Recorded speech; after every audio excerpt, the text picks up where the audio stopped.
സുഹൃത്തുക്കളെ, കറുപ്പുമുളപ്പൻ ചാനലിൽ ഞങ്ങൾക്ക് നിങ്ങളോട് അടിയന്തരമായിട്ട് ഷെയർ ചെയ്യാനുള്ളത് പ്രധാനമന്ത്രിയുടെ ഏറ്റവും പ്രധാനപ്പെട്ട ഒരു വീഡിയോ ആണ്. അദ്ദേഹം രാജസ്ഥാനിലെ ജനങ്ങളെ അഭിസംബോധന ചെയ്ത് പറയുന്നത് നിങ്ങൾ കേൾക്കുക. हमारी सरकार ने तीनों सेनाओं को खुली छूट दे दी थी.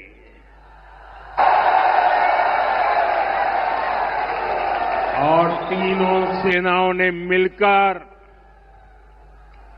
ऐसा चक्रव्यूह रचा कि पाकिस्तान को घुटने टेकने के लिए मजबूर कर दिया.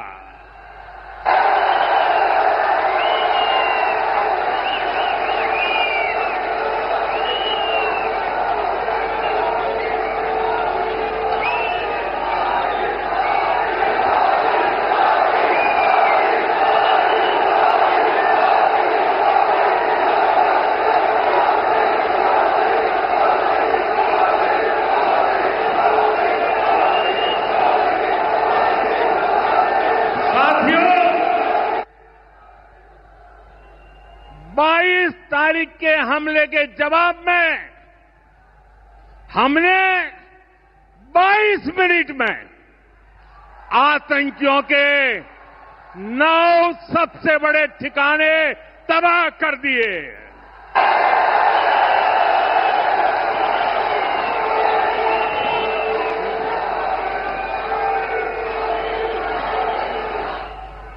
അദ്ദേഹം പറഞ്ഞതാണ് ഏപ്രിൽ 22-ാം തീയതി അവർ പഹൽഗാമിൽ കാണിച്ച അതിസാഹസത്തിന് നമ്മൾ 22 മിനിറ്റ് കൊണ്ട് അവരുടെ പ്രധാനപ്പെട്ട 9 ഭീകര താവളങ്ങൾ തകർത്ത് നമ്മൾ മറുപടി കൊടുത്തു. ഇത് നിങ്ങൾ കേൾക്കാതെ പോകരുത്. പ്രധാനമന്ത്രിയുടെ പ്രസംഗത്തിന്റെ പൂർണ്ണരൂപം നിങ്ങൾക്ക് ഉടനെ ഞങ്ങൾ മലയാളത്തിൽ എത്തിക്കാൻ ശ്രമിക്കുന്നുണ്ട്.